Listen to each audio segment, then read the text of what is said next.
35B. 35B, we just started explaining, getting into the Demai by the two dots. Shel Demai, middle of the page, 35B2, first column, middle of the page, right? Shel Demai. We said Demai, we said is produce that you buy from a non-educated Jew. And that produce, we don't know if the non-educated Jew took off Maaser. Did it, the Truma, we could pretty confident took off the Truma. We don't know if it took off the Maaser, and therefore we have to take off the Maaser. We take off the 10%. This is Maaser that has to be given to the Levi. And as we said yesterday, if you don't take off the Maaser, the food is tevel. And tevel is food that's not that types weren't taken off, and you're not allowed to eat tevel, right? Is this still true today, by the way? Like if people farm in Israel. Yeah, it is true today, by the way. So farmers That still applies today. That if you have maaser, if you have produce or to sell, you have to separate. You would have to separate. We don't give it to the Levi today, but in order to eat the food, you have to separate that maaser. So so in every we have to see what we have to look into the halachas of what exactly they do in Eretz Yisrael, but they definitely have to separate. They have to do separations, or else the food would be tevel. So, good morning, Mr. Batesh. We're on 35. We're on 35B2. So the Gemara says, "My time shall demai. My time of the Beit Hillel." If you, Mr. Batesh, if you want a large size, there's a large size one. It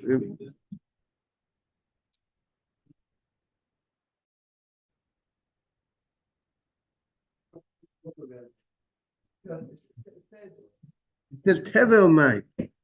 So my time of the Beit Hillel. What is the reason Beit Hillel 135B2, first column, middle of the page? Shel Demai. You have it, Mr. Batesh? Middle of the page, Shel Demai. See, the next clause of Mishnah stated the Shel Demai. 35B2, middle of the page. Right after the next clause or have a big pause. You got it? Okay. So we said this produce is produce which you don't know whether it was tithed or not. So now really you were supposed to tithe it. The Israel who bought it from the from the uneducated Jew, and you're not sure whether the other educated Jew took off the maaser, you were supposed to take off the maaser. That's what you were supposed to do. Now, if you didn't do it, and you went ahead and you used this as your etrog, right? Without making sure that you separated the maaser from this produce. Morning, Mark. Morning, Rabbi.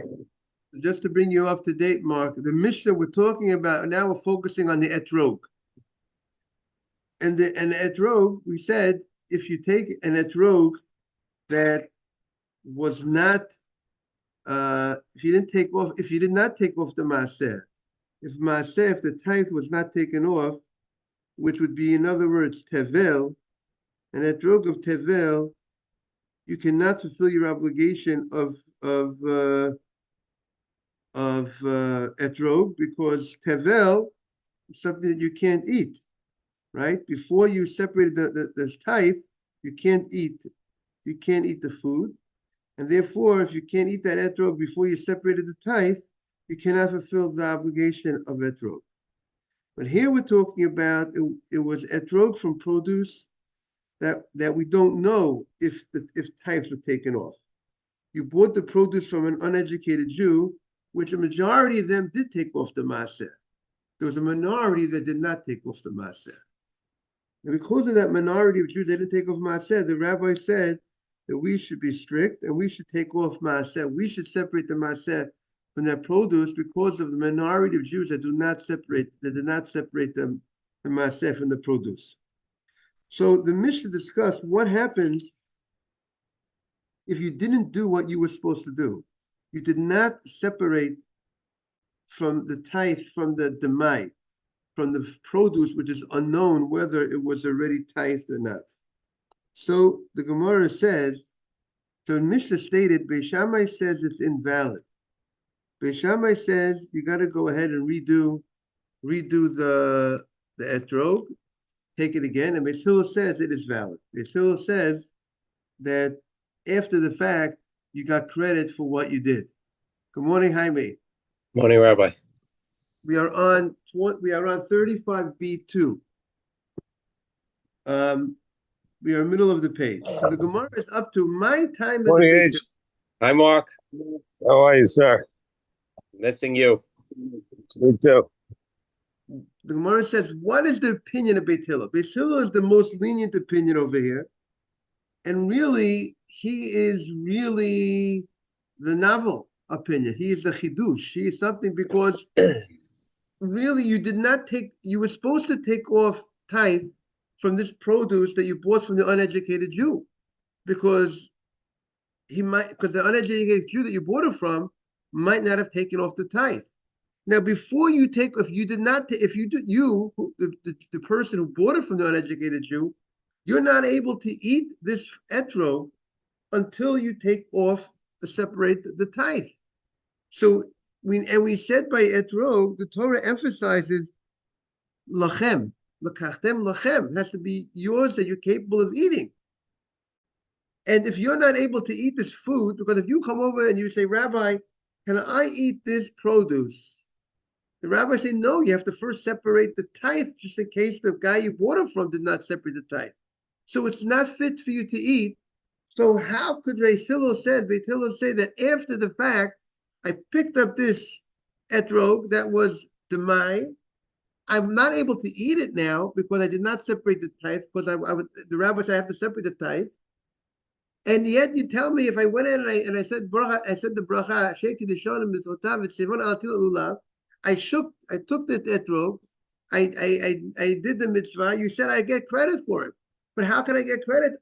This was produce that I was not able to eat because I did not take off the tithe that was supposed to be taken off out of concern. The person that I bought it from did not take off the tithe.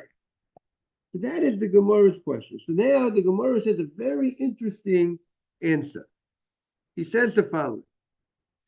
Kivon the iboil nafkulu. Jaime, Mark, is it clear what the Gemara wants to understand why this etrog of produce that was bought from an uneducated Jew, which the rabbis say you can't eat it until you separate the tithe, out of concern that the guy you bought it from did not separate the tithe. Why could you get credit for using it on Sukkah? That's the question. So the Gemara says the following. Mishum di'iboyi mafkiluhu l'nechase. Every Jew has the ability, if they would want to give up their properties and have the ani and become poor. We don't recommend. We say a person should not do such a thing. A person should not say, "I want to." A person has financial means, or whatever he has, he should not make himself poor and have to come on and be needy and come on to people's financial help. But at the end of the day, a person has the ability to give up his properties to become poor. And what happens if a person becomes poor? The rabbis made a leniency for the poor people. What does it say? What was the leniency? It says that you could feed poor people demai. You do not need the owner. If you have produce and you bought it from an uneducated Jew, you don't know whether that uneducated Jew took off the tithe or not. Being that most of them would take off the tithe, you could be lenient and rely on the majority, and the rabbis will not create a stringency that you have to go and take off the tithe if you're coming to serve it to a poor person, or if you're coming to serve it to an army. Let's say sometimes armies would pass through Jewish neighborhoods, and the king would say you have to feed the army. the non-Jew, whatever the host army of the country that you're in.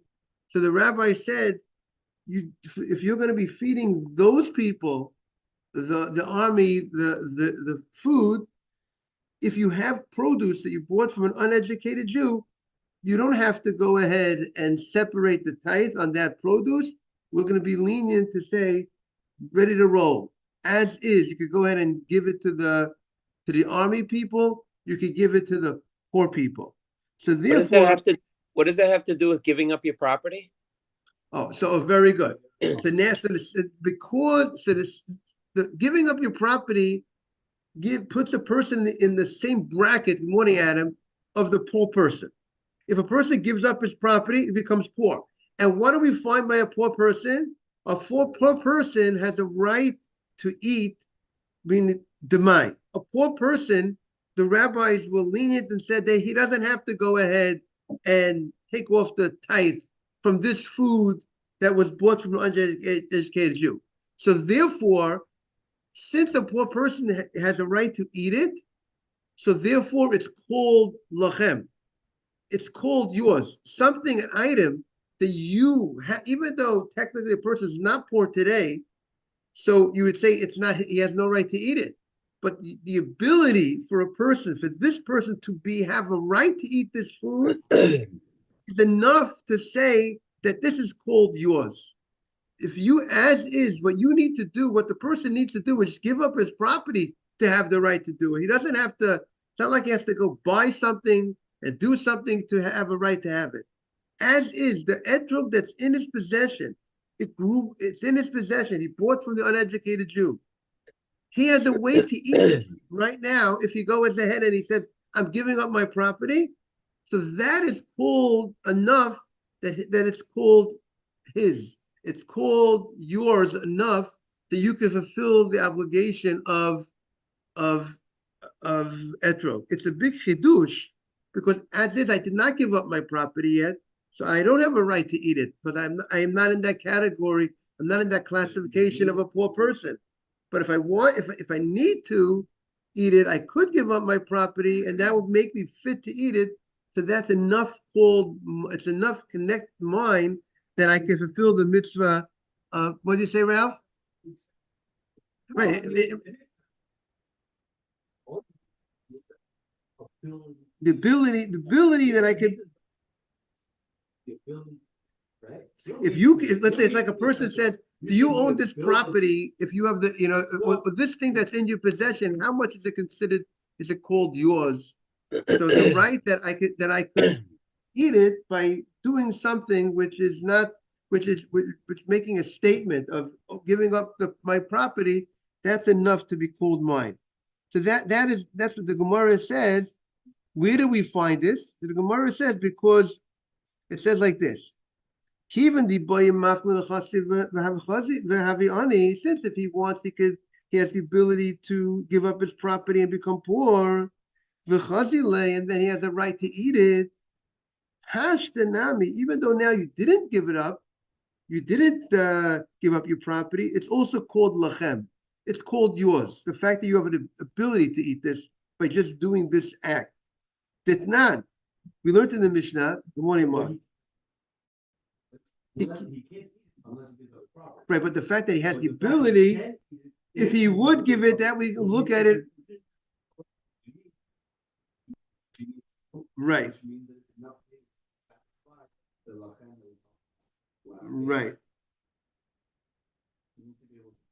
Now, and also you have to remember, on a Torah level, I really have a right to eat this now without doing anything.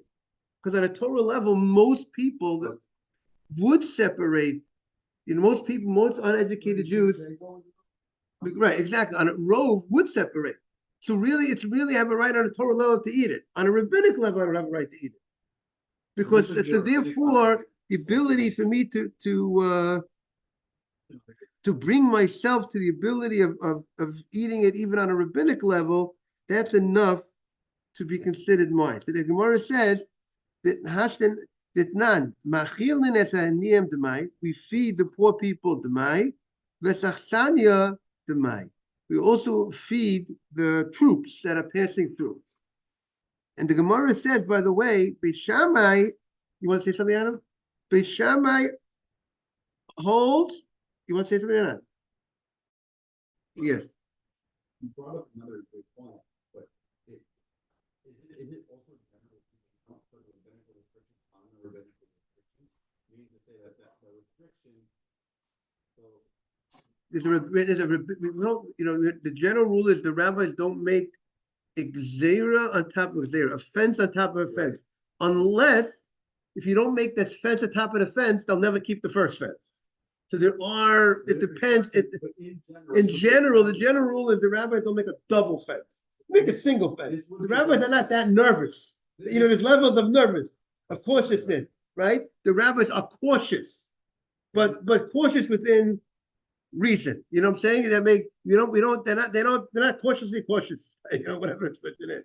Yeah, unless you have to, if you won't make the second fence, the first fence will break down, then you got to make the second fence.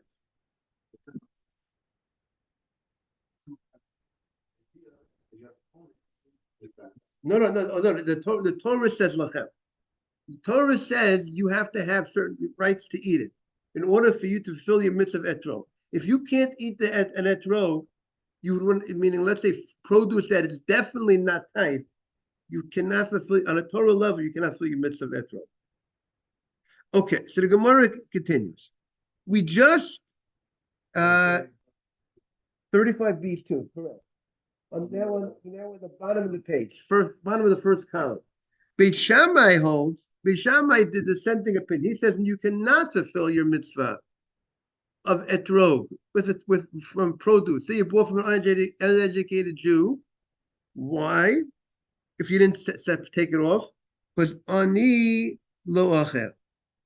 He disagrees. He says that a poor person does not have this leniency. He does not agree that the rabbis made a leniency for a poor person, or the rabbis made a leniency if you're giving to the armies of the king, that we're going to say you don't have to separate from the produce that you bought from an uneducated Jew. He doesn't have this leniency. What's interesting that the Gemara is saying, if Beit Shammai would agree that you could feed the poor people demai, then he would agree with Beit Hillel's idea that it's enough called yours because you could bring yourself to it by giving up your property. But he holds there's no such thing that you have that a poor person, we gave him a different leniency in this situation. A poor person does not have a leniency in this situation. He's not allowed to eat produce. You can't feed a poor person who comes to your house. So you know what? I have tithe. I have food that I bought from an educated Jew.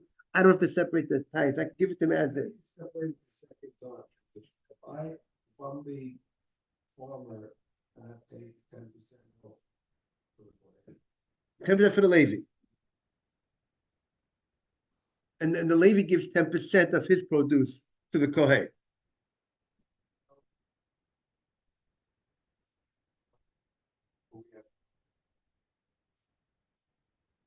So I mean, if the Levi, I would think that once you have to take off of 10%. You have to take off also 10% from that 10% that you're taking off. Yes. Do we know? It's on the Levi to do that. So on the Levi, the produce that he doing that again, the Levium, we don't seem to have a trouble buying, produce from the Levium. The only issue is you're buying from a. No, the original produce is good once you give it to the Levi. That's real quick, right? The original, once I give my 10%, right, my goods are fixed. Your goods are fixed, right? Second, my next question is, if I have 100 pounds of an item or 100 pieces, 100 apples, I give you 10 apples. You give the Levi 10 apples. Let's go back and say I didn't fix these 100 apples. You come into a store and you buy 20 apples. Can you fix your 20 apples by giving 2 to the Levi? So I went into a store and the store did not take off any tithe, right? So that food is called tevel, right? So I got to go ahead. And give 10% of mine. I gotta give one apple. The rest of the produce is still, I fix muggers, but the rest is still not fixed. Exactly. So the Gemara says like this. Beishamai is Ditnan. Machilin et aniyim demai.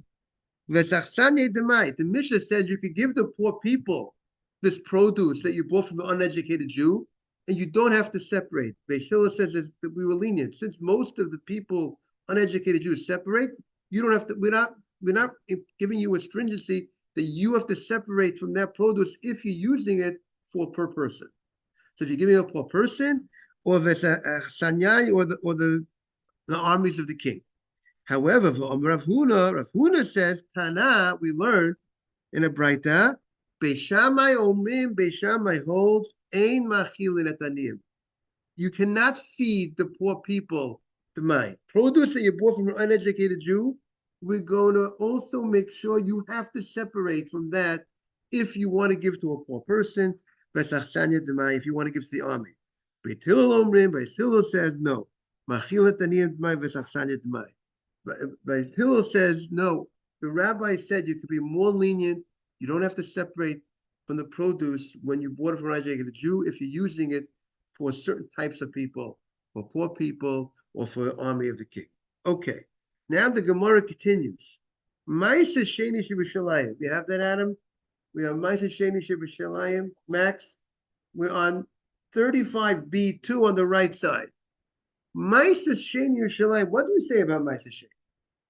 Ma'aseh Sheni is the produce that you separate 10%. Besides, you gave 10% to the Levi, then you give 10% of the remainder to, you bring it to Yerushalayim, and you eat it in Yerushalayim. It belongs to you, you eat it in Yerushalayim. We know, okay. So now what happened? Your produce.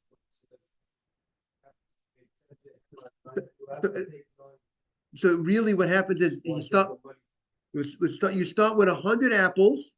You give, the average guy gives 2 apples to the Kohen. That's, the Kohen gets first. So now you're left with, after you give the Kohen, you have 98 apples left.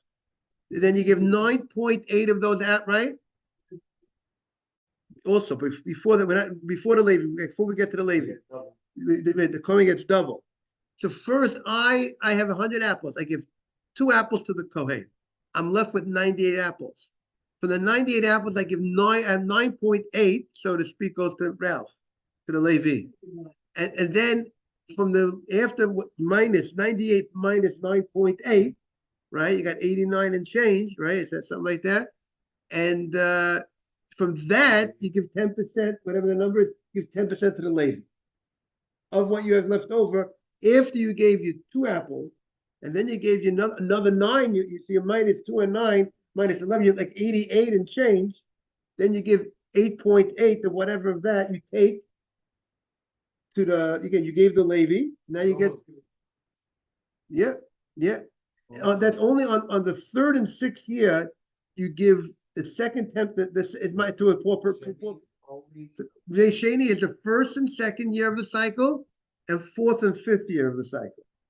Then you have the 3rd and 6th year of the cycle. The 3rd and 6th you give to the poor people.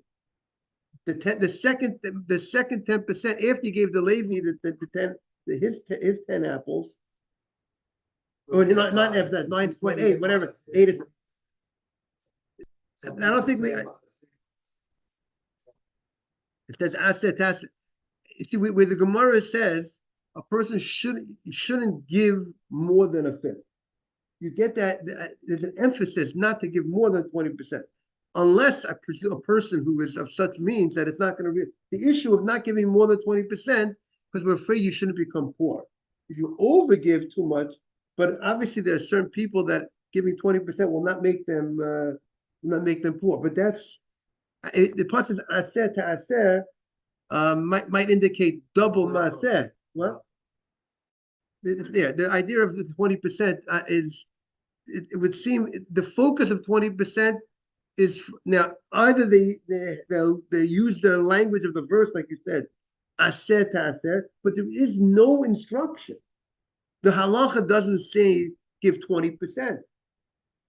Obviously, the people who are giving 20%, I would say, they're giving the max that they could technically, that under all circumstances, they're giving a max that they they're allowed to give. There are certain circumstances you can't give more than 20%.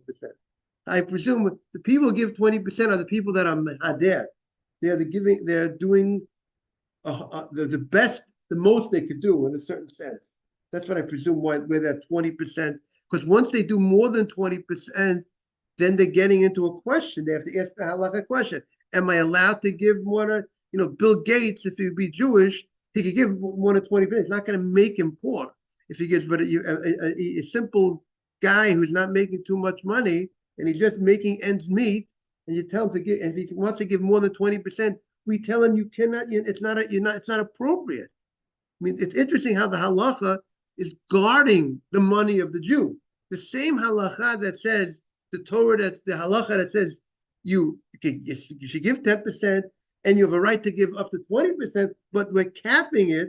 A person shouldn't overdo it if it's a concern that he might become poor. Just an interesting phenomenon. Interesting, everybody? And the Levi, when he gets his 8 point whatever apples, he gives 10% to the Kohen. That's where the Kohen gets a much bigger percentage, because usually the Kohen gets about 2%, but again, he's only getting 10% of a small amount. The Levi has a small amount. So therefore, the fact Kohen gets 10% of 8 points of a much small number. Okay? Clear, everybody? And then there's the Shemitah year where it's not, below, and I was getting anything really. And then we start the cycle again. Really, no one's getting, everybody's getting, it belongs to everybody. With the Shemitah, all the produce is hefker. Everybody gets. The poor people are getting, the Levim, everybody's getting. So the Gemara continues. Ma'aseh Sheni Yerushalayim. The Mishnah stated in Yerushalayim, so the first and second, or fourth or fifth year, you, the owner of the produce, you bring it to Yerushalayim. Jaime, you wanted to say something? No. You bring the produce to Yerushalayim and you eat it.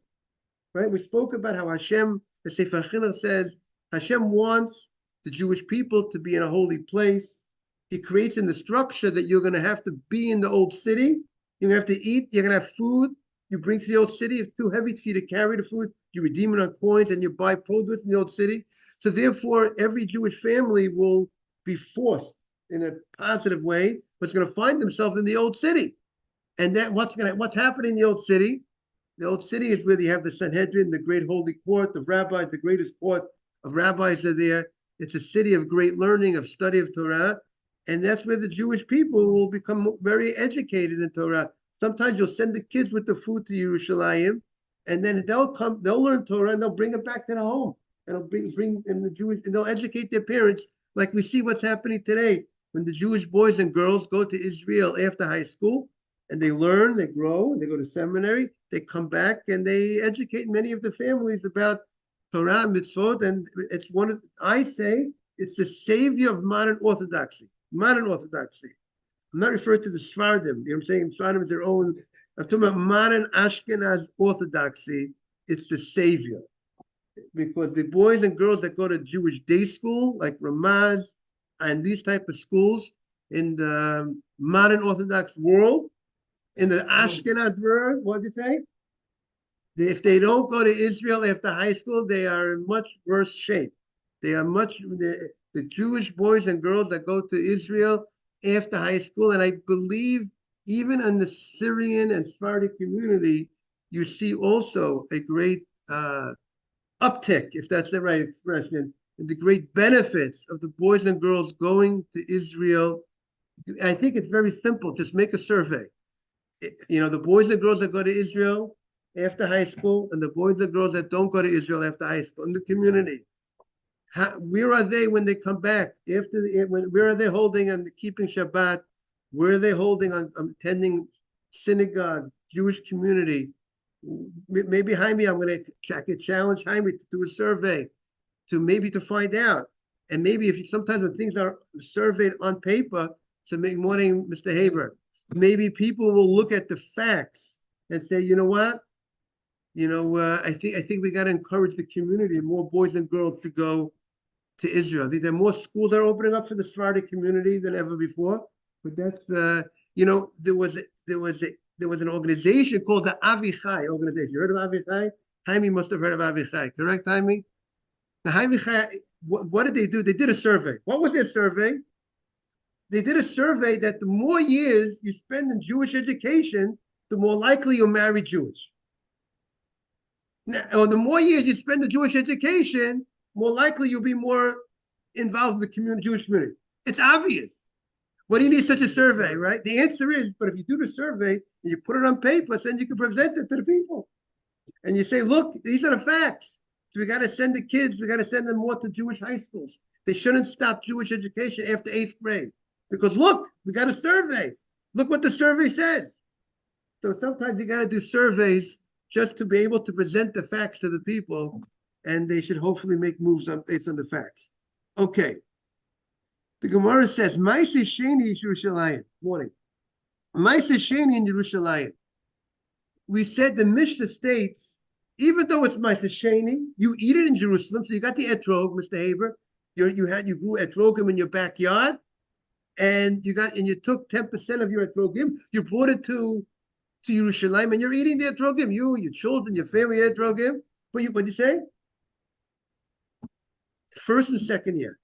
And it's repeated the 4th or 5th year of the cycle. That's when you eat it, Ma'aseh Sheni. And it's called Ma'aseh. You have to take it to Jerusalem. Right, so now that etrog you bring to Yerushalayim, you eat it, yet the Mishnah says you're not supposed to use it for Sukkot holiday. I can't use it for Sukkot. I got all these etrogim, Max. I got all these etrogim. I can't use it. I'm not supposed. The rabbi said, don't use it. But the Mishnah, you don't redeem again. You redeemed it. You don't forgive me, man. Yeah, you redeemed it, and you pops on the money. The holiness of the money. Something there pops on the item. Right. Right. Now the stuff that I redeemed. With the stuff that you redeemed in all the food that you redeemed in Tel Aviv. Not that I recommend you live in Tel Aviv, but that you redeemed in Tel Aviv, you can eat it in Tel Aviv. But that's not Ma'aseh Sheni. It's not Ma'aseh Sheni anymore. Once you redeemed it, it's lost its status. It's free. Now the money, the holiness went onto the coin. Now you brought the coin to, but now I bought etrogim in Yerushalayim, in Jerusalem. I bought beautiful etrogim, and it's Ma'aseh Sheni. I can't use it for Sukkot, for the holiday. But if I went in and I did use it, the Mishnah says I got credit. So the Mishnah gives us, sometimes in life you're not supposed to do something, but if you did it, you'll still get credit. But don't do attention. Now, what's the issue? So that's what the Gemara. L'chatchila and b'di'evet. L'chatchila means in the beginning, how you're supposed to act. B'di'evet means after the fact. After the fact. So the Gemara says like this. What's the issue? Remember we spoke about food that we don't want an item to be ready to become contaminated. Right? An item that's truma, we said this similar thing by truma. Let's say you have pure truma. You're the Kohen, and they gave you an etrog as truma. They gave you 2 etrogim out of the 100 etrogim. They gave you 2. The Kohen is not supposed to use the etrog of truma for the mitzvah of etrog. Why not? So one reason is because the lulav, they would put the lulav back in the water in a pail to keep it fresh. So when you would take the lulav and the etrog, your hand would be wet from the lulav because the lulav was you taking it out of the bucket. If your hand is wet from the lulav and then you handle the etrog, the water goes onto the etrog.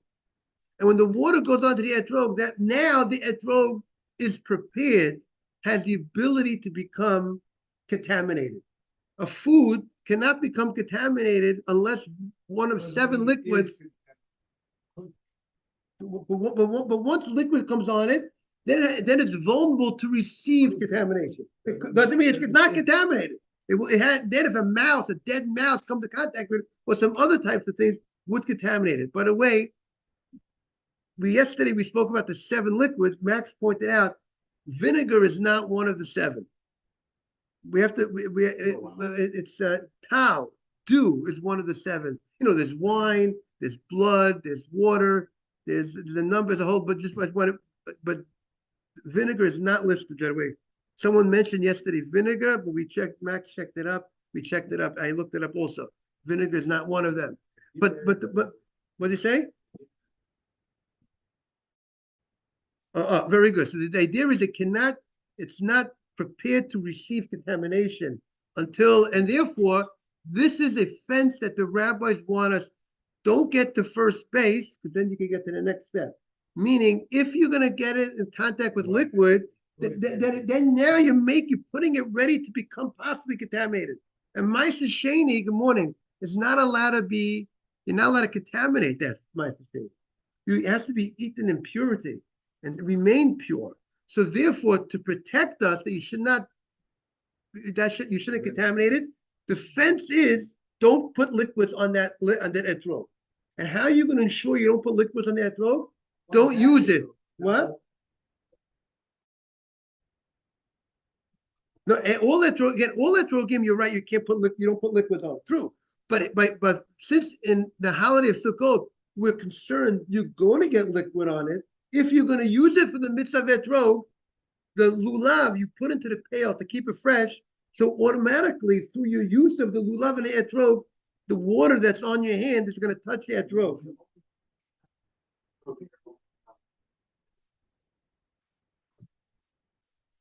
Right, we're talking about the micro. Why we don't have that concern against anyone's. Oh, very good, because anyone's etrog has ability. There's no problem of becoming that it becomes tumah. There's no problem of my etrog becoming tameh. If I went, let's say, if I became tameh for whatever, I went to a cemetery and then I touched the etrog. There's no problem. Because there's no problem the etrog becomes tameh, because I could do the mitzvah when etrog that's tameh, that's contaminated. The problem is Maisa Sheni food you can't contaminate. There's certain foods that can't become contaminated. Truma can't become contaminated. Maisa Sheni can't become contaminated. But a regular etrog that I go buy on the market, that can become contaminated. There's no problem that it becomes the food that I eat. We eat food today. We touch the food. You know, if we went to a cemetery and we don't have the ashes of the paraduma to remove that contamination, when they contaminated, there's no problem.